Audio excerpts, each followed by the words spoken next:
Good afternoon in Europe. Welcome to this third webinar on climate acts organized by the research project Diffusion of Climate Acts in Latin America, the cases of Mexico, Peru, and Chile. As you all know, this research project is funded by the National Autonomous University of Mexico and has the goal of exploring the diffusion dynamics and consequences of climate change acts in the Latin American region. It is intended to particularly delve into the experiences of Mexico, Peru, and Chile. I would like to express my gratitude to my university, the UNAM, for making this project possible. I would also like to thank my colleagues, Cecilia Ibarra Mendoza from UD Chile, Cristina Miranda Beas from the Catholic University of Peru, and Isi Cosel from the Universidad Carlos III of Madrid for their close support. And last but not least, thanks to all the students that are part of this project, they make this webinar possible. Today, we have the opportunity of sharing the space with experts from the Grantham Research Institute of Climate Change and Environment, established in 2008 at the London School of Economics and Political Science, LSE. We have Alina Averchenkova, who is a distinguished policy fellow at the Grantham Research Institute on Climate Change and Environment, where she leads research on governance and legislation. And we also have Tiffany Chan, who is a policy analyst at the Graham Research Institute. And together they will present their findings from their policy report entitled Impacts of Climate Framework Laws, Lessons from Germany, Ireland, and New Zealand, which can be downloaded from the Institute's webpage. Alina, Tiffany, thank you very much for joining us in this academic space. I am sure that you will give us many insights to understand the impacts of climate acts in national climate politics. So welcome, please, the floor is yours. And of course, please feel free to lead this session with the dynamic that better suits to your purposes. Thank you again. Thank you so much, Israel, and thank you so much for the invitation to share some of our research today. We're really looking forward to discussing with you and also learning more about what you're working on. So we would like to run this as a very interactive session. So if at any point any of you have questions, please do raise the hand on Zoom and we'll stop and answer them. And then afterwards, we'll also have plenty of opportunity to discuss. So Tiffany is going to share our slides that we have prepared in a minute, but would it be okay, Israel, if we do very quick round of introductions, just maybe each person can say their name and which university they come from and what, if they focus on legislation, what particular country they're researching. So I think Isaac and Cecilia have already introduced themselves, so maybe Jimena next. Hi. Well, yeah, my name is Jimena. I'm currently studying international relations in UNAM and trying to do my thesis about migrations and climate change. Thank you, Jimena. I'll go around in the order of where people on my screen. So Jorge, you're next. Hi, Dr. Averchenkova. I'm studying a master's degree in government, and I did my thesis on the double challenge of integrating the participation of indigenous people as well as climate and biodiversity policy. And I'm now applying for a PhD in public policy. Nice to meet you both. Veronica. Hi, I'm Veronica, and I study international relations, also in the UNAM. Right now, I'm finishing my thesis on climate migration with Israel as my tutor. And well, I've been working with Israel for some years now, and it's really a pleasure to have you here. And yeah. Nirvana. Yes, hi, I'm Nirvana, and I'm studying at Facultad de Ciencias Políticas y Sociales at UNAM, and I'm doing my thesis of government communication and climate policy. Nice to meet you. Mariana? Yes, we have also Mariana. Hi. Hi. Well, I'm not studying. I work at the FES, Frederick Everett Stiftung, in a regional project in Latin America called socio-ecological transformation. So I was invited by Israel. Nice to meet you, Mariana. Fernanda.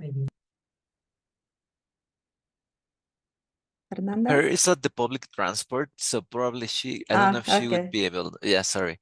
No worries. Ariadne next, maybe. Yeah, hi. I am Ariadna, and I'm a student of communication science, and I'm doing my thesis of the journalist coverage of the murder of environmental activists. Thank you. Nice to meet you. Luis? Good day. I am National Technology of Mexico. I know about these talks, and I'm here for invitation.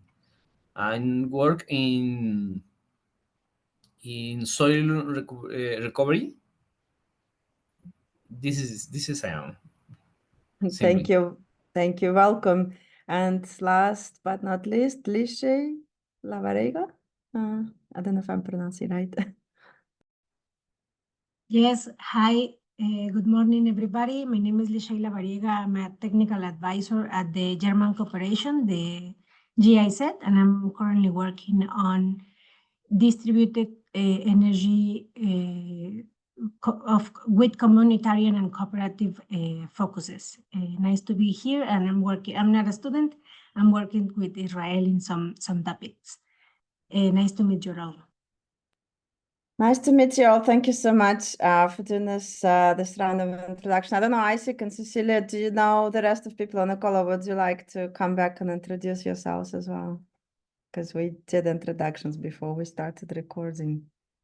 Yeah, just very briefly, I'm Cecilia Ibarra. I'm an academic from the University of Chile, Faculty of Government, and I work in the Center for Climate Science and Research in Chile. My interest is on the Chilean Climate Act. Thank you, Isaac. You're muted. Isaac, you're muted. Yeah, There you go. Okay. So I'm Rishi Kozel. I'm based in Madrid, Carlos III University of Madrid, at the Department of Social Sciences. I'm a political scientist. Currently, I'm working on climate politics in Latin America, but particularly Chile and Mexico. And in this project, so with Israel, Cristina, and Cecilia, I'll be working on climate acts in Peru, Chile, and Mexico. Fantastic. Thank you so much. So with this, I think we can jump into our presentation. But as I said, please do ask questions as we go along. We actually would like to present to you two projects today. So one that Israel mentioned, which looks at the impact of climate acts, but we wanted to start with the project we did just before that last year, which actually looked at the question, why do countries take net zero commitments? And what drives the integration of net zero commitments into national climate governance systems? Next, please, Steve. So why are we interested in that question? Well, I think as all of you probably know, since you work and study these issues, we have several challenges at the moment at the international level. So with the global stocktake under the Paris Agreement, the first global stocktake concluding last year, there is a very clear message that we have an ambition gap. So the current commitments by countries in their nationally determined contributions, they're still way short of where we need to be in order to transform to net zero society globally and to keep the global warming below 1.2 degrees and even below 2 degrees. So there is a lack of political commitment, still a gap in terms of targets, but there is also, more importantly, the gap in terms of integrating the existing political commitments into the strong national networks. We have looked at the data by Net Zero Tracker, while there are over 70 countries globally which have committed to net zero. Only a few have integrated targets into national legislation. And we're going to talk a little bit more about those countries and what we find in those climate laws in a minute. So effectively, to ensure implementation of Paris Agreement, we need both political commitment to net zero, but also we need a credible pathway for integrating and implementing that commitment through the national climate governance system. And this is what we were interested to look into more detail in that first project. So the project was based on extensive desk review of the literature that exists on net zero commitments and on political implementation of those commitments. But it also included 2 deep dives on 2 countries, Spain and Fiji. So we've picked 2 countries deliberately, which are very different. They're different, obviously, in one being a very vulnerable developing country, Fiji, the small island developing state. Another country, obviously, is a developed country, but still also quite vulnerable to the impacts of climate change. What is similar, though, both of these countries have taken net zero commitments, and they have integrated the net zero targets into the national climate legislation. And so we wanted to understand why they have done that, what were the drivers which enabled them to do so, and then how is that commitment being integrated into national climate governance, and what can we learn for other countries from that? Next, please. Having analyzed the literature and also based on our case studies, we have come up with a set of key drivers also that drive net zero commitment. Some of those are not very surprising, but it was still good to systematize and identify them. And you can see here that international peer pressure and leadership remains a key driver, despite some criticism of the relevance of the UN climate negotiations and the slow pace of international climate cooperation. But also historical context and political culture plays a role, and that's why different countries respond differently to the international pressure, economic opportunities, domestic pressure from NGOs and business associations, and very interestingly, just transition narrative. And I think that relates to what Isaac was mentioning before we actually started recording this webinar. What is the role of narratives in enabling countries to actually commit to net zero and implement it through their legal networks and frameworks? And what we found that actually framing net zero commitment in the context of just transition, in the context of benefits to the national economy, to the society, but also to identifying how different parts of the population which might be negatively affected by the transition would be taken on board, and how their concerns and costs to them would be addressed, has been really instrumental for many countries to be able to take on the commitment to net zero. And then you can look in the paper in more detail that we also identified key actors which have been really important in getting countries to commit to net zero. And again, it varies from country to country, but the actors you see here, they are the ones that we have picked as playing particularly relevant roles. And then we've looked at the strategies which those actors deploy to push for net zero commitments. Like we said, shifting the narratives, campaigning, climate litigation, using public opinion surveys. That was in Spain in particular an important strategy leading up to the government actually taking on board net zero commitment. Some institutions like Royal Elcano Institute, for example, a major think tank in Spain, they've done public opinion surveys to show the government that public actually is supportive generally of commitment to net zero and decarbonization. Next, please. So I won't go into much detail on what we've done for each of the countries, but we wanted to show you these visuals here, which summarize and kind of in a comparative fashion the share of different drivers which came up through the interviews that we conducted in 2 countries. And we interviewed key policy actors both in Fiji and in Spain. with a diverse share of government representatives, government experts, civil society, some private sector think tanks, and academia. And what is interesting is that while those countries are very different, there is some similarity in terms of some of the factors of net zero commitment. For example, for Fiji, international peer pressure and leadership, in particular their role in the Pacific region as a leader, has been a key factor. And one of the actually reasons that they've explained to us, they felt they needed to take net zero commitment and adopt a strong climate law, focusing also on mitigation, so that they could be more credible advocates and push developed countries and large emitters with better credibility, showing that they're also on the same journey, which was quite interesting because you would expect a very vulnerable small island developing states to fully focus all of their resources and political attention on adaptation. But that's not the situation in Fiji. They're actually giving attention to net zero as well. In Spain, supranational legal requirements in similar fashion, in particular the European climate law and pressure from the European Union, has been the leading factor, which came up in the majority of interviews as the most important one in their commitment for net zero, very closely followed by economic opportunities.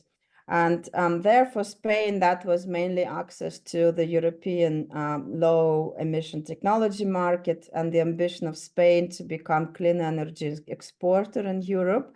Where in Fiji, economic opportunities were also very high on the agenda, but with a different focus. They felt that by committing to net zero target and integrating it into their national legislation, they would have better success in raising international climate finance to support them in their climate transition, including on adaptation as well. So I won't go through the other factors, but we can come back to it in the discussion. Next, please. So over to you. Thanks, Alina. Thanks, Alina. So when we moved a little bit further away from the drivers, we started looking into how those countries are actually integrating the commitment into a legal document. So into, in this case, their Climate Act or their Climate Framework Law. And before we zoomed into just Fiji and Spain, which I'll go through in the next slide, we looked across all of the countries that have net zero targets in their main Climate Act, so a binding target. And you can see here that we reviewed 25 countries act, and then the European Union climate law as well, so the regional supranational one. And what we tried to then understand is across these different types of governance functions that the law, we would expect that a law needs to set up in order to actually credibly implement that net zero target and bring countries towards a pathway to actually achieving that in 2050 or earlier, was to look across these different functions. So we saw strategy setting as so far, this goes from the graph shows from the most prominent focus to the least at the top.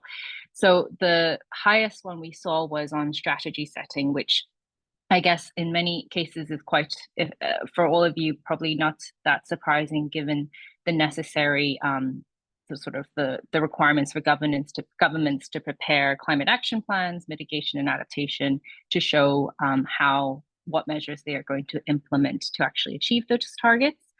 But we also interestingly find much less emphasis on the institutions required for coordination. So within government, across different departments, in order to have a whole of government approach, there weren't actually lots of laws that set up specific coordination bodies or mechanisms to do that.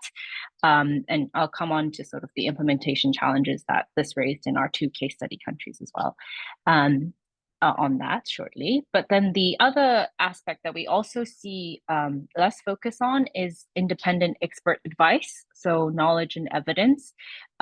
This also varies because in some countries they might establish a knowledge providing committee or similar institution, but there might not be a requirement for the government to then respond to that recommendation or to those studies. So the ways in which this was implemented did vary quite a lot across the countries we looked at. So that's why you can see kind of the 3 shades of color on this graph as well. And then finally, something which is a somewhat worrying find is also quite a low focus in terms of actually mainstreaming that across the different sectors. So in some of the strongest laws on paper, you can see them establish sectorial budgets. So breaking down that net zero commitment into different targets for each sector. But in some instances, it's all just a whole of government approach, which depending on the country context may actually be more effective, less effective. And this is sort of an area that we see more research needing to be done in terms of different countries' approaches. So the final point on this side I just want to make as well is that, of course, not all of these different factors need to be addressed in one climate act, but I think there is merit where it's not in one act, that there is a good communication around where these different functions are being addressed in the national governance system. And that very much depends on each country. So I think that's something to be aware of as well. So if I move to this slide, this looks at specifically our 2 case studies, because of course, the law can look great on paper in many different countries. It can be very, very comprehensive, but whether or not it's then credibly implemented has been a big question for both research, but in practice when we speak to practitioners as well. So I think this is very illustrative in our 2 case studies, because within each country, you can see in the left column is what we saw in terms of our analysis of the law itself. And you can see actually they perform quite well in Fiji and Spain, very green, very strong and comprehensive laws. But then on the right-hand side, you can see what our interviewees then on average rated the different functions. And within these, you can see there's quite a bit of difference between paper and practice.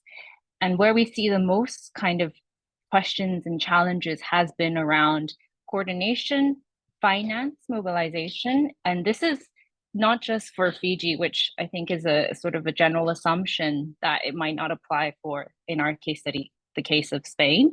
But actually in Spain, a lot of the interviewees mentioned the challenges around actually delivering that finance to the subnational level and to the levels that then it's then deployed for specific projects. It's less about sort of getting the initial climate finance, international climate finance, but more actually the delivery and facilitating that.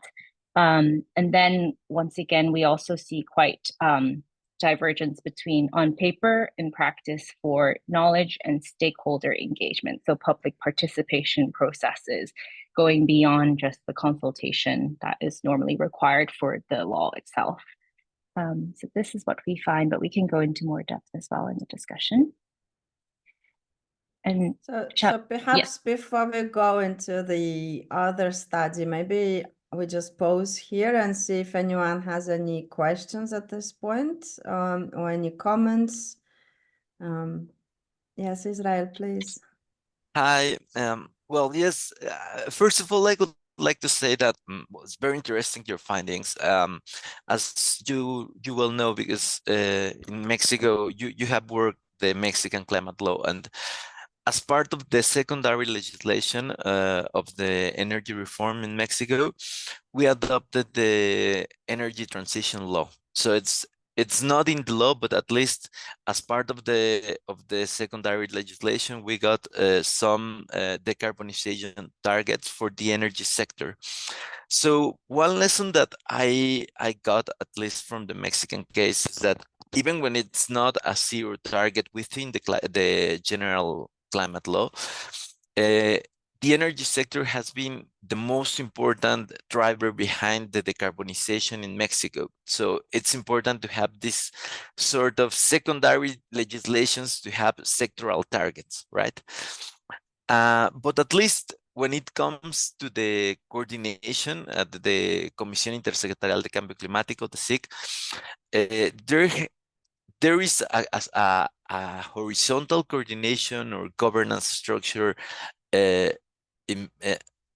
on paper, but in practice, it does not work to coordinate, but more as a copy-paste of the different sectoral actions from the government. And so I don't know if you have found these problems of making this transversal action on climate change and the obstacles for working of this horizontal governance structure. So I don't know, just to the first point is basically it's very important in the Mexican case to have sectoral targets in the law, because this has made the decarbonization of the energy sector possible. I don't know if how Mariana or Lixe has the perception of the Mexican case, or what's the experience in the Chilean case from part of ISIC and Cecilia.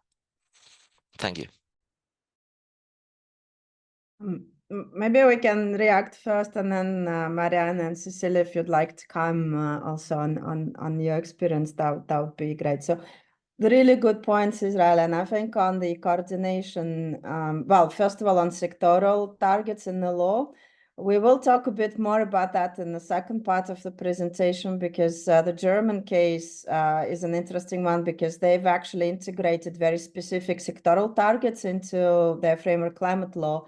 And that was considered one of the most significant legal innovations of that act. But what now happened is they've basically gone back and removed that arrangement, because some ministries that were behind felt it was too rigid, and that had some political push for actually amending the legislation. So, but I think it depends a little bit also on the political context. In Germany, when we interviewed the key stakeholders, that didn't go very well, because maybe it was too rigid. But I think in Mexico, as you say, definitely that was a key positive impact of the original general law on climate change that then enabled the more comprehensive and ambitious sectoral energy law. In terms of your second point on coordination, and I'll give over to Tiffany as well, in case you want to add to that, Tiff. On coordination, that is something we're seeing everywhere, that, you know, one, it's easy to create a body on paper, it's much more difficult to make it function. And again, we can focus a bit more on what we've picked from New Zealand, Germany, and Ireland, looking at basically they've had decades of very weak climate legislation, which was then amended and made stronger, and that had also some major change in the way the government operates. And maybe, well, one particular change was is how, stealing a bit from the second presentation, but it basically how the duty for public sector to take into account implementation of climate legislation is treated in the law makes a major difference, apparently. And we'll talk more about that in the second part, in terms of different language that different countries have. But basically the idea is that if there is a general duty in public sector to take into account provisions of the climate law, that creates better accountability and creates incentives for then the government to cooperate, the different agencies to cooperate as part of the coordination body.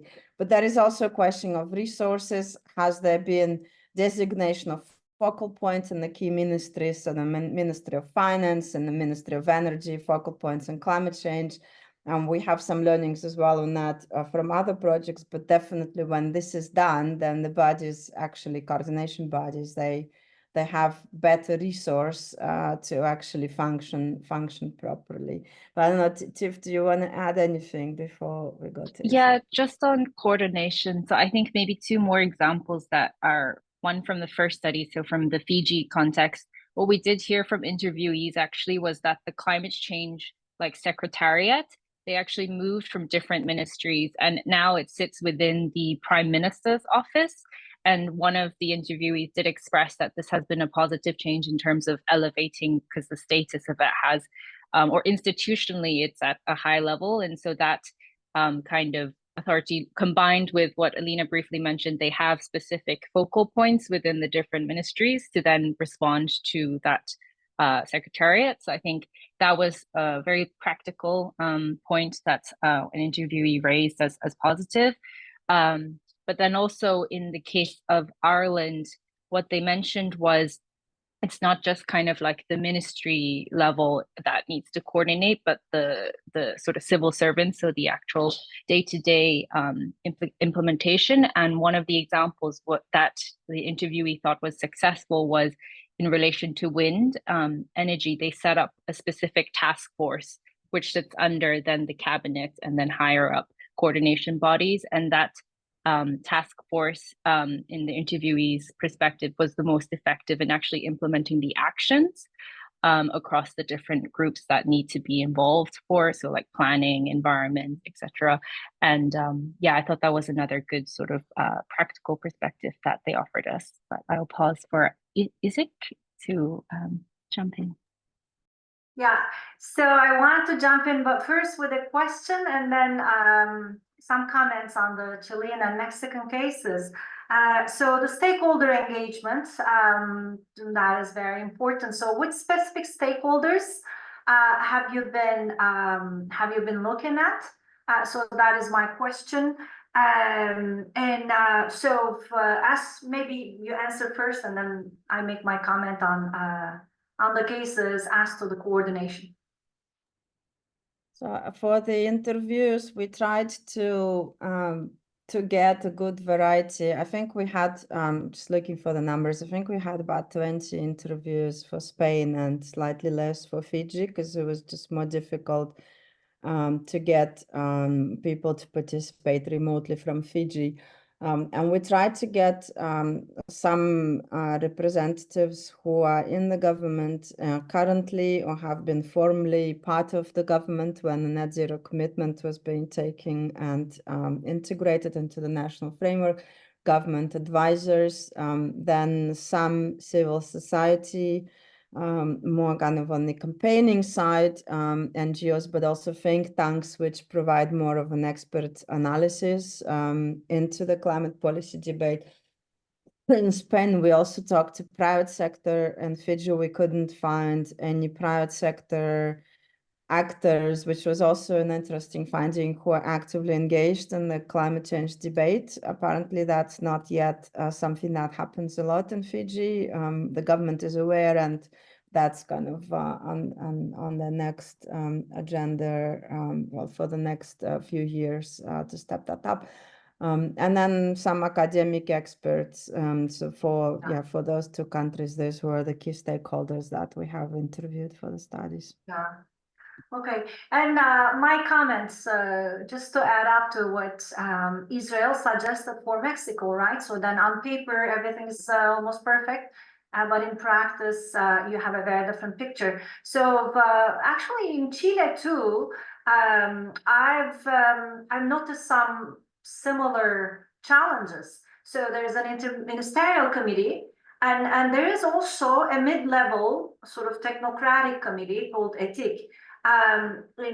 So there's a mismatch between the two committees, and in both, I mean, in Mexico, it's a different design, but there is an interministerial committee, right? So, but in both countries, my findings suggest that the discretion of the ministers, particularly the ministries of finance, energy, and also agriculture, and economy, depending on the design of the ministries as well, plays a very important role. So, like, even to participate and for the very functioning of these interministerial committees, and to just listen to what the mid-level committee does or finds out,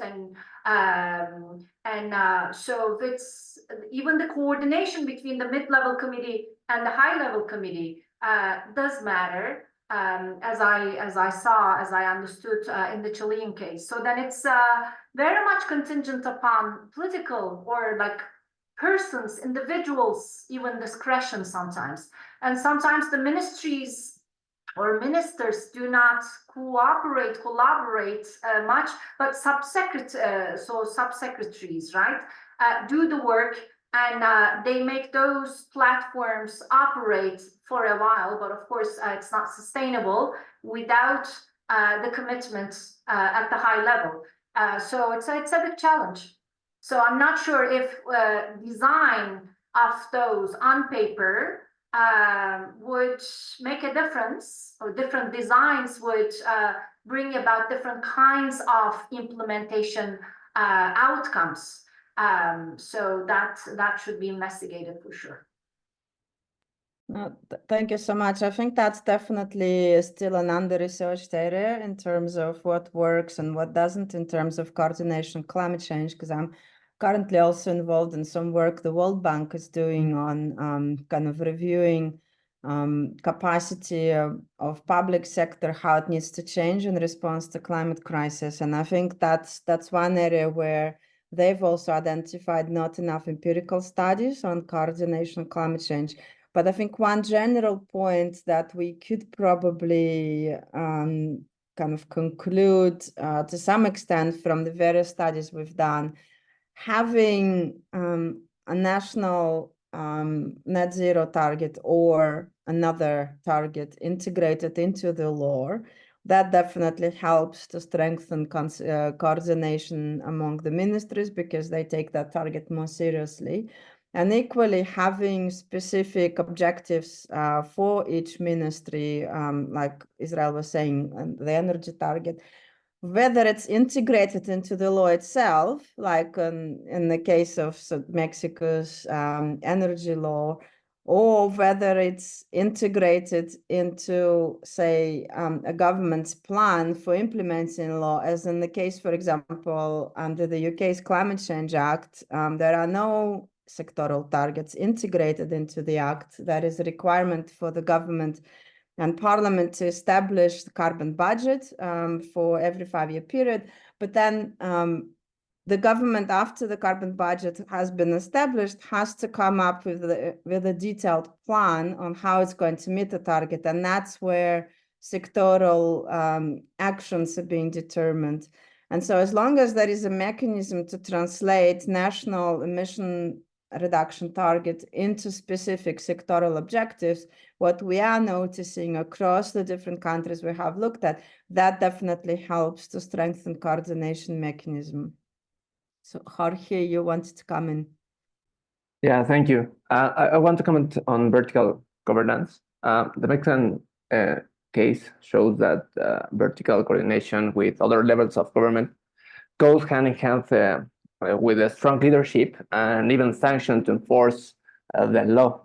Well, not exactly what I mean by friendly or voluntary governance, so that the subnational entities do something to achieve net zero targets.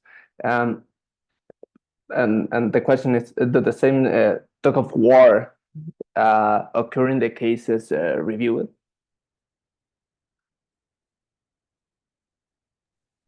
So maybe Alina, I don't know if you want to touch on Spain, but in terms of our other, so this part 2 of our study where we looked at, which we'll present shortly, when we did look at subnational level in terms of Ireland, and then compared that to New Zealand, we see sort of differences about what you just outlined. So in the case of Ireland, the law itself actually sets those obligations saying, okay, local authorities, you have to establish local climate action plans.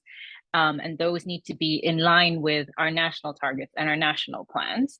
But then in New Zealand, even though legally there are some similarities in the way that the laws are made, that New Zealand Act is silent on subnational obligations. And then when we spoke to interviewees, they stressed that this was a weaker point because there was then therefore it was left to sort of more voluntary or more proactive subnational authorities. And then in some cases, like the big cities, there was more proactive action because the cities themselves are, for example, part of the C40, so like international networks that push cities to do more on climate action. And those cities then would voluntarily do more. And in some cases, they would actually do more than what the national targets were. So some of them would set those ambitions of having a net zero city earlier, for example.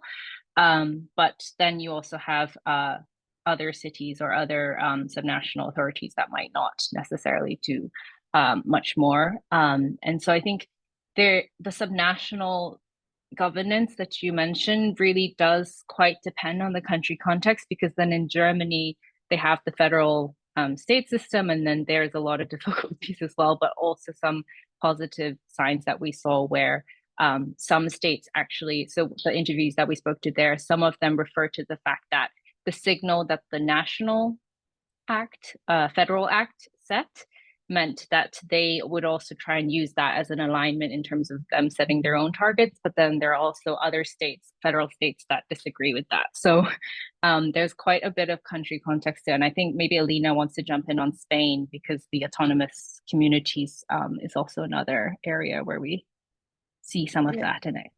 Yes, and so I think exactly what Tiffany was saying. It depends very much on the national context, and in some cases it's possible, even if there is a federal, even if we're talking about the federal state, it is still possible to have some language in the national framework law that gives guidance or establishes some requirements for subnational entities, where in other cases climate change is under the authority of sort of autonomous regions, and therefore there is not much that you could put in the national climate law that would oblige them to do something, but yet then the law could still have a guiding and signaling power. And I think, just coming back to Germany, we interviewed one of the representatives of one of the subnational states in Germany, one of the Länder, and she was basically saying that her region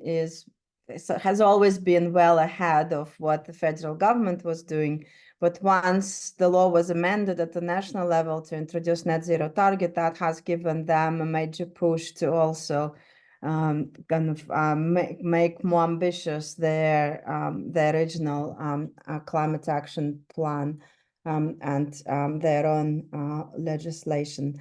In terms of Spain, the situation is quite complicated. Again, I think there is a recognition that autonomous regions have autonomy in terms of managing their climate affairs. So there isn't much that can be required from the national level, yet the target is established at the national level. So the interviewees that we spoke to in Spain, they all like every single person said that this is a problem, vertical coordination in Spain on climate change. It's something that needs to be strengthened. But they were also saying there are examples that this can be done, even with the complex kind of governance structure you have in Spain. And they were referring to the example of COVID, when the government, national government, had to coordinate with regions to ensure efficient response. And they were saying that worked really well. And so independently, several voices actually in Spain, coming from different types of actors, were saying if we could only replicate that for climate response, that would be a really effective system, which requires all actors recognizing that this is a common problem, and therefore there needs to be a collaboration rather than antagonism in the relationship. And once that is achieved, then I think the feeling was that the coordination would be much more efficient. Israel. Yes, thank you. Just a brief comment, because I mean, it's a broader discussion, but I really think that when we discuss about governance structure, we sometimes, especially if we want, for example, to focus in Latin America, we need to pay further attention to the climate, to the political and administrative cultures in each country or in each region. In Latin America, we are very much hierarchical, right? And for example, Isik was talking about the mid-term governance, the mid-level governance structures, but then we have this discussion about the public, professional public service in Latin America, that at least in Mexico, we're far away to reach that, and everything comes from a political direction or decision. And also, we need, I think, to discuss a little bit more about, for example, climate federalism in our own regional context. So just my point is basically that we can have governance structures even for the horizontal or the vertical level, but I think that to understand better the functioning, we need to go to look into the political and administrative cultures of each country or in this region. Thank you. Couldn't agree more with that, Israel. I think absolutely that what is needed. And just looking at the clock, maybe what we'll do is we'll present the the other study, because we already started drawing on some of the findings, and then we can continue this very interesting discussion. Is that okay? We'll try to be very brief, so we still have some minutes to exchange. Next, please, Steve. So the next studies, we've just published it a few weeks ago. And in this study, what we wanted to do then is to kind of take a step further and ask the question, okay, we argue that it's necessary to integrate political commitments into national climate laws. We argue that it's important to have key elements of governance infrastructure be integrated into the law, because from academic literature, but also expert expectations are that integrating it into law would make it more stable, would protect it against political change. But actually, we wanted to ask, do we see any of those impacts? Are those expectations that we see in the normative literature actually true when we look at the empirical performance of climate legislation? And so far, there isn't much that has been done in terms of assessment of effectiveness of climate laws.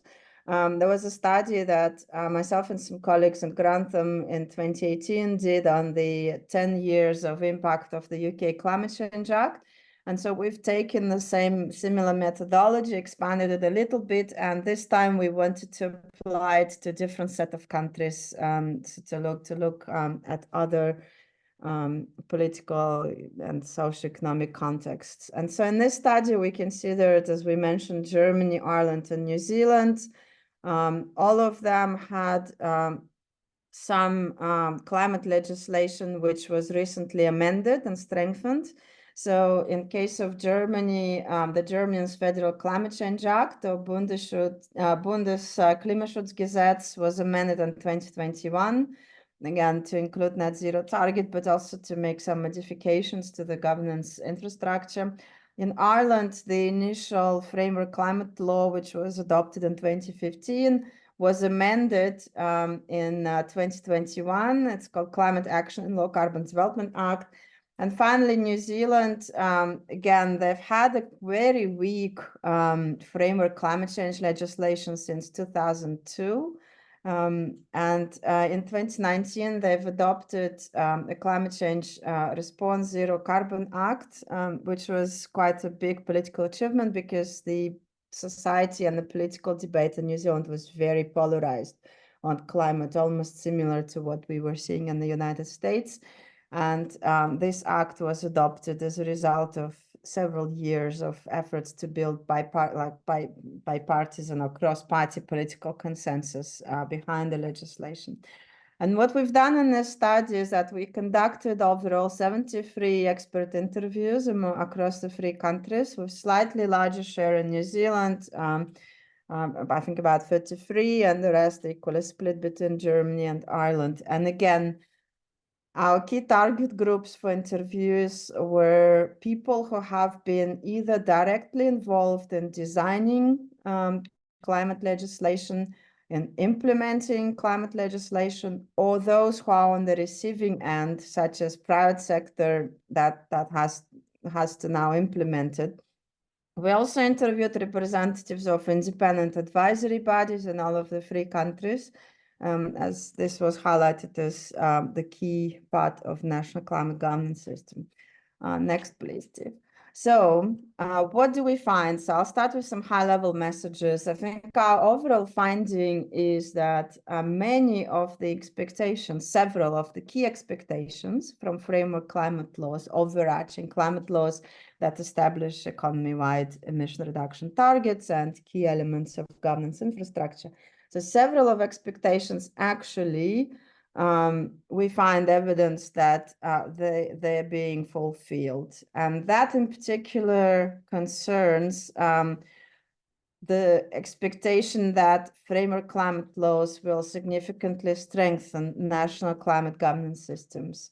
So 67% of our interviewees felt that, and this wasn't a survey, this was open-ended conversation. So we would ask them, basically to highlight from blank sheet what they think were the key impacts of climate laws. And 76% felt that climate governance strengthening coordination, making government more accountable for the implementation of the objectives integrated into the climate law, has been the area where the legislation has made significant difference.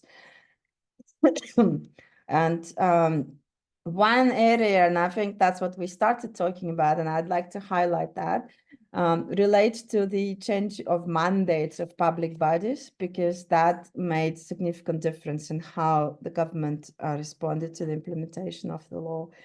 So the three pieces of legislation we have looked, they varied in a way that the obligations to take into consideration provisions of climate law are placed on government. So in the Irish law, the language is, and that's specifically for the lawyers on the call, I know you will appreciate that.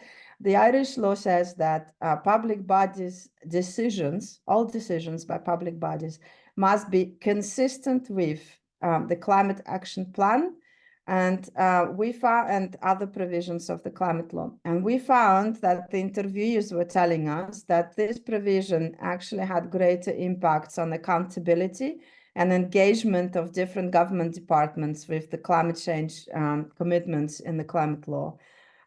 For example, several interviewees cited that refusal of permission for Galway bypass project, that was a major infrastructure project in Ireland, actually was rejected in relation to this duty for public bodies to ensure that the decision is consistent with climate action plans, because they felt this project was inconsistent with that plan.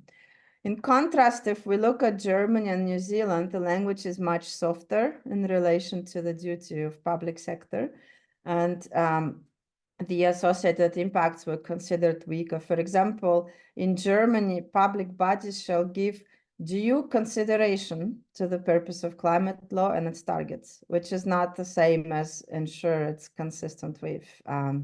And in New Zealand, it's even weaker. I'm missing the exact language here, but I think it's something like take into account. So the bodies must take the 2050 target, emission budgets, and emission reduction plan into account if they think fit. So that's even weaker. So if they don't think it fits, they can just disregard it. And so that definitely also influenced subnational action and vertical coordination in a sense. For example, I think Tiffany already mentioned in Ireland, there was a clear message that the legal requirement for local authorities to prepare local climate action plans that was integrated into the recent amendment of the climate law, and to ensure that local national climate action plans are consistent with national climate action plan, empowered the local authorities to work on mitigation, because previously all local authorities focused on was adaptation. And so that has changed as a result of this new legislation. In Germany, there were also positive signs of signaling functions, which I think we already also mentioned. While in New Zealand, there wasn't really any significant impact on signaling for subnational action. And some interviews felt that this was due to the provision of any provisions for vertical coordination. And so that was a missed opportunity. Isik, did you want to come in at this point? Yeah, I want to make a comment based on my interviews in Chile. And I totally agree with you about the importance of clarity of language, right? And clarity of the objectives and the tasks and the division of labor, the actors. So for which the Mexican Act, we know that from Israel's work too, Mexican Act lacks to a certain degree. So the Chilean Act is quite clear. But it imposes important obligations on public agents, public actors. However, I think this is important for the global south in general, all developing countries for that matter. So the public agents that are responsible for fulfilling those commitments and their sort of duties are quite clear, but they do not have capacity. And so because the law does not necessarily sort of facilitate that capacity, so human resources and and physical capital, so then there's no capacity whatsoever, then it's very, at the regional and local level, then implementation is very much contingent upon external funding. So then the clarity alone, I just wanted to make this I just wanted to add this clarity of the language and the division of labor in the law alone is not enough to facilitate implementation. So then everybody that I talked to, almost everybody, and including some people in the government, in the proper government, suggested that the net zero target, which is set in the law by 2050, is impossible to be achieved because of this capacity problem. Thank you for raising that. That's a really important point, and I think that's very consistent with our findings as well. We were discussing, for example, in Ireland, by establishing this obligation on local authorities, does the government actually create a funding mechanism to get additional resources to the authorities to make sure that this is being implemented? And what we see that in some countries it does, but in some countries it doesn't, and it leaves it to the subnational governments to basically find their own resources or apply for external funding, as you say, to implement those programs. There are, of course, some synergies where resources that they already have could be allocated in a different way, and I think that's part of the idea here. But definitely, capacity is a big issue, and the same applies also to the national level, to the sectoral ministries, to the ministries of finance, and so on. Tiff, did you want to comment on that point? Yeah, I just wanted to add, but I think that was, so we heard a lot about challenges from interviewees, both in the global north countries that we looked at too, but I think maybe one positive aspect that they did link back to the law was that at least it gave those specific departments more basis to argue before the budgets were prepared for the government budgets, to ask for more money, because they would tie it then specifically saying, we have this obligation to do this, but we need the resources in order to actually do this. And I think an additional factor which was very raised, I think actually both in terms of New Zealand and Ireland, which are definitely much smaller in terms of size than Germany, was that actually there was much more resources needed to keep people within the government to actually implement these, because a lot of those permanent staff would want to move to, for example, the independent committees, the independent climate change commissions, and they were struggling with retaining staff, because they wouldn't be able to compete as well in terms of losing them to private sector as well, especially the very technical capacities in terms of calculating emissions and projections and things that they would need to do to have that pathway. So I think that was also very crucial point, that they needed more resources to actually even keep the people to implement them to meet their targets. So yeah, maybe I'll pass to, Alina, did you want to? Maybe just to add, because this capacity issue and retention issue also came up in Fiji very strongly, where the challenge for the small island developing states, that's even a bigger challenge, because as soon as capacity is created in the ministries, oftentimes people move to international organizations, to greener pastures, so to say. And so that is a really big problem with retaining that expertise. But it also came up in Spain, because it was very interesting. People who worked on Spain's first net zero pathways, they were actually saying Spain took political commitment. Yes, we're going to go for net zero. But there wasn't yet a comprehensive analysis by then on whether Spain can actually get there and how. And so there was a huge stress for the government then, where they had to prepare very quickly some credible scenarios of how Spain can actually do it.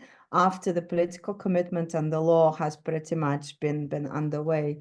And so they face the same issue. How do you find experts in different ministries who could actually, work with you, provide you with information where they have their own agenda? So I think we're seeing that pretty much across the board, that there is political rush, but maybe thinking about capacity comes as afterthought, and that's something that we need to address, I think, Israel.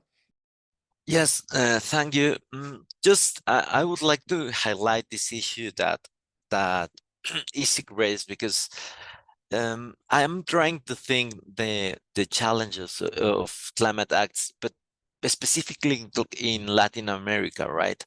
And I think that as you both have said, like the institutional capacity debate affects both the national and sectoral levels, but also the lower levels of government. And I think that when we speak about Latin America, it's mainly about the challenges in the local levels and regional levels, because it's not only about institutional capacities, but also about other agendas like poverty or fighting against drug dealers. And it's very difficult to make climate change a central issue, even with climate migration, because they have many other issues and they don't have institutional capacities and they don't have resources.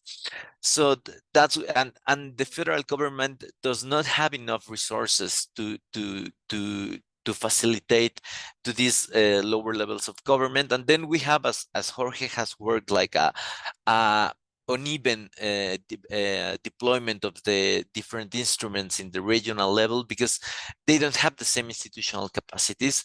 And this is where the international cooperation plays an important role. Unfortunately, both Mariana and Lishi had to go to attend another meeting, but it's also a relevant discussion when it comes to the implementation of climate acts locally, because it's where they are taking these funds to try to develop some institutional capacities to comply with these targets. Just to reflect on this, because for me it's one of the main issues for thinking about how to implement climate legislation in Latin America. Thank you for raising that, Isik. Yeah, and I want to jump in just to mention something. So in the interviews, I asked this capacity question particularly to those who were involved in the making of these laws, right? So then who just pushed these laws, and a senator in Mexico, for instance, and his very team, and some people in some, let's say, experts and also politicians who pushed for this law in Chile. And of course, they did talk about a capacity problem. That capacity would become a major problem, would become a major challenge in the future, they thought. But then they said, to me at least, that the law wouldn't have passed if the capacity had been facilitated towards the subnational level, regional, local levels. So then particularly finance ministries, and so they opposed tremendously against the capacity enhancement and so on. So then, and this was one of the major, let's say, debates in the making of the law. Of course, they thought about it. Of course, they worried about the future of implementation, but then they were quite pragmatic after all to pass the law. So they had to abide by the sort of the particular demands of the veto players, and those veto players were quite strong. So Ashik, that's a really interesting point. Just to make sure I understood correctly, so the law wouldn't pass if the capacity would not be created in the key ministries? Would be created. Would be created. Yeah. So because they did not, of course, like to create this consensus for the law was a major work, right? So then both cases in Chile and Mexico So the capacity increase was talked about, was debated, but then so the law would not have passed if capacity had been created. You know what I mean? So then if if the law had generated capacity for the subnational level, local, regional levels. But I would say more than capacity is funding. It's money related. Is that because they oppose resources going into those issues? Okay. Well, it's just because there is always competition by resources. So a law with funding, of course, is more difficult to pass than a law that is only a law and it doesn't involve funding. Okay. Yeah, no, it was just to add to, before maybe we go to the next slide, but what Israel mentioned in terms of different region and local levels, because I think the other research area I look at in terms of just transition policies, I think also it matters in terms of nationally, like those that are most vulnerable to climate change, and also maybe where the social inequities are existing, those will be exacerbated also by climate change, but not just climate change, climate policy. So the kind of projects that, or these laws that, or targets will actually affect, let's say, energy targets, then there will be some regions where the energy access is already poor. So I think that dynamic it also needs to be taken into account, but also maybe can be used in, at least in the campaigning side, relating the different agendas. So the social causes with the climate agenda might be beneficial in terms of communicating to those levels. And I think there are some examples maybe from other jurisdictions that could be relevant in terms of connecting, so more of a sustainable development agenda in that sense. But I'm just conscious of time, Alina, so maybe if we just quickly go through some of the slides. Let me just do real quick the other types of impacts, because I think we dived into governance, but there is, of course, also an aspect of accountability, and part of that is also litigation, the fact that framework climate laws enable litigation. So I think Tiff will talk a bit more about that. But the other types of impacts that we have identified is the impact on the political debate, and in particular, here of interest is whether climate law protects against political backsliding. The views were divided on that, but I think in general, there has been, the key message was that when the law has been adopted through bipartisan or kind of a cross-party political consensus, it was stronger in terms of preventing against political backsliding. But the key impacts were actually on the quality of the political debate. The framework climate laws definitely improved the structure of the political debate, created the baseline, which was much higher than previously. So there was not a dispute about whether the action should take place, but mostly how. So that was the impact on the political discourse. And importantly, they enabled debates about hard to tackle sectors, for example, agriculture in New Zealand and Ireland, which were off limits for many years. Then in terms of, obviously, climate laws have enabled specific climate policies. I think that's quite intuitive. We can talk more about that separately. But another set of impacts we were interested in is on citizens and stakeholders. And there, I think the general message was that the law itself does not have major impact on public opinion, because it's usually too removed from the general public, but it does create certain events or developments around the law, such as climate litigation, for example, or a report by independent advisory bodies make media write about climate laws, and that helps. Important point, I think, that came up in our discussion is the role of climate laws in enabling public participation. The message was that we could do better because most of climate laws don't actually have very strong provisions to ensure that there is public participation integrated into that. So that's one other learning. And finally, the ultimate impacts we would like to see is on society and climate. And that's where it's still quite hard to judge and separate the impact of the law itself from subsidiary legislation policies which are adopted around the law. Yet what we have heard from our interviewees is that climate legislation, and particularly in Ireland, which had specific provisions on just transition, has been having impacts in terms of mobilizing just transition funding and just transition action.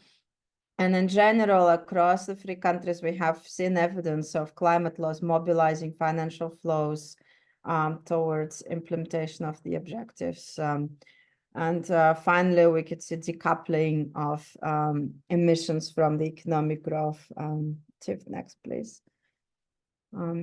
So just very briefly here, you could see the relative split in terms of attention to particular types of impacts that interviewees raised. And as I said, the majority highlighted climate governance, but also political debate. On the right, you see some quotes, which might be of just illustrative of what some interviewees felt about certain types of impacts. For example, an interview from public sector in New Zealand talking about decentralized accountability for action, where the Minister of Climate Change now talks about every minister being a climate minister.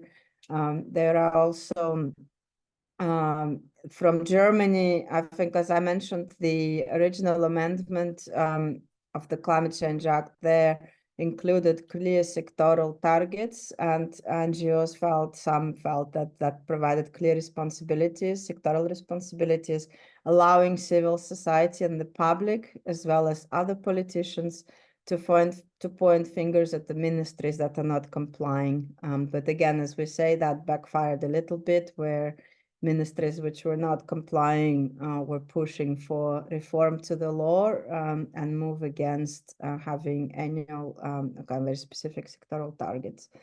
And then the last quote from subnational government in Germany, they were saying that the law protects to a certain extent against political regression because it is justiciable, and relevant court decisions can usually be taken to heart. So let's move to the next one. That's over to you, Tim. Thanks. So just this, I'll just kind of not go into too much detail here, but these are the 4 types of building blocks that we identified from across all 3 countries. The interviewees emphasize within the law what they think creates the most impact. And these were targets we've already covered quite a bit, so I'll move on. But then planning and policy processes. So this is the requirement for the government to create plans at certain timeframes. I think an interesting aspect here was there was a couple of interviewees which mentioned that in Ireland's case, because it's annual that they have to update the plan, people close to the process actually thought that that was almost too frequent because there was never enough time to then actually implement the actions that they set out. And then the year later, they would be making new ones. Whereas in comparison, they found that the progress reporting requirement, which isn't in the law, but became a process that they developed from having to produce these plans. They have the full action list, and then they quarterly report against those actions. So specific things that the government said they would implement, and that was quarterly, and they felt that was actually more important than having to constantly update the plan itself. So I thought that was a good one to add to that building block. But then there's also public sector mandates, which includes what we talked about earlier, but also the idea of creating new institutions like the expert advisory bodies, and specifically giving them a strong voice and allowing and requiring the government to actually respond to that advice, or at least explain why they diverge from the advice given. And then finally, the reporting, assessment, and review provision. So this is around the government specifically reporting to Parliament, for example, or in other political systems, as well as reviewing the targets as and when required against best available science. I think maybe for those who follow also, I know there's quite a lot of litigation happening in Latin America as well, but recently a big case in Europe from the European Court of Human Rights, actually the court set out clearly that governments, states need to have an adequate regulatory framework to address climate change. And they set out specific requirements which align very closely to these core building blocks. So being able to have targets, planning, pathways towards their target, public sector mandates, and reporting. So I thought that was quite a good sign that actually this is being increasingly recognized across a broader group of countries. So then moving to a couple of, just briefly, apart from the top level, which you can see here in this graph are the ones I just outlined, there were also indirect or not within the law channels that interviewees referred to as being able to create impacts. One being capacity, we talked a lot about today, but litigation as well. And then the idea of requirements that come maybe from other legislation. So energy policy, which was mentioned earlier, but also specifically, for example, disclosures by private sector as well. So in New Zealand, there was a strong emphasis that out of this law separately, there was a requirement for mandatory financial disclosures around climate change, and that has been very influential in terms of getting private sector to be more proactive and do more in climate action. So I think there's a piece around what goes around the main climate act as well in terms of moving different stakeholders, and that can also include subnational, for example. And then finally, we also had a couple of interviews talk about signals for broader investment, because the Act itself provides a certain level of policy certainty. And then finally, the campaigning that happens around it as well. So this is our final slide, and then we can jump into the discussion again. But for our main recommendations from this report, of course, there's the first, which is that it does provide evidence that countries should consider adopting a new, or in some cases, like our case studies, an amended law where there is a base foundation that contains those impactful building blocks, and also supports the idea that there should be not just a campaigning around having a law, but specifically what functions and what building blocks that law should have. And related to that, making sure that there is this cross-party or at least a broad consensus around those before the law is then passed. And I think this kind of raises a lot of the questions that we alluded to earlier today around that political dynamic and the importance of that and in each country, because that can be kind of a holding factor around what actually ends up going into the law, as what we just talked about in terms of subnational level. And then finally, I think an important learning we found from this project as well is that it's much easier to campaign or to push for the law itself than it is to then campaign around maintaining momentum for credible implementation, because even from the very basic level, we heard from many different actors that it's just not as engaging once the law is in place to actually get enforcement around them, and also to even get the public with you. And so I think there needs to be both research in terms of how to do that and what kind of public deliberative processes might help with that, but also from the government side, from the state side, the communication around that, and the more sort of technical pieces and how that actually influences our day-to-day lives in order to get people on board. But I will stop there just so that we have more time for questions. Should I pass to Israel? Let's see, yeah. Thank you. I just want to comment on a couple of things, and I'm sorry if I'm not being so optimistic about climate laws, but it's just based on my Mexican experience. As you all know, in 2 weeks we are going to vote for a new president, most probably a woman. And she's a very renowned scientist on climate change. And 2 weeks or 3 weeks ago, we have a presidential debate. And one of the questions was about climate change. And none of the 3 candidates make reference to the Mexican climate change law. They instead refer to Paris. So just, I'm thinking out loud, but what's going on in Mexico that it does not have this influence in the political debate that probably is happening in other cases. And in this regard also, I think that as climate movements has grown in Mexico, they are less and less connected. They connect less and less their demands to the Mexican climate law, but rather they focus on different policy alternatives. And that also worries me. And finally, is that, as Alina will know, because she has a research piece, a very important research piece on the Mexican climate change law, it was adopted by means of a cross-party consensus. But from 10 years ago to now, the political spectrum has changed. And now the main party is was known part of this cross-party consensus. And basically this president has dedicated like 3-4 years to dismantle the climate policies. So it's just my concerns. I know that probably you don't have an answer on this, but just to share my reaction on your slides. Thank you.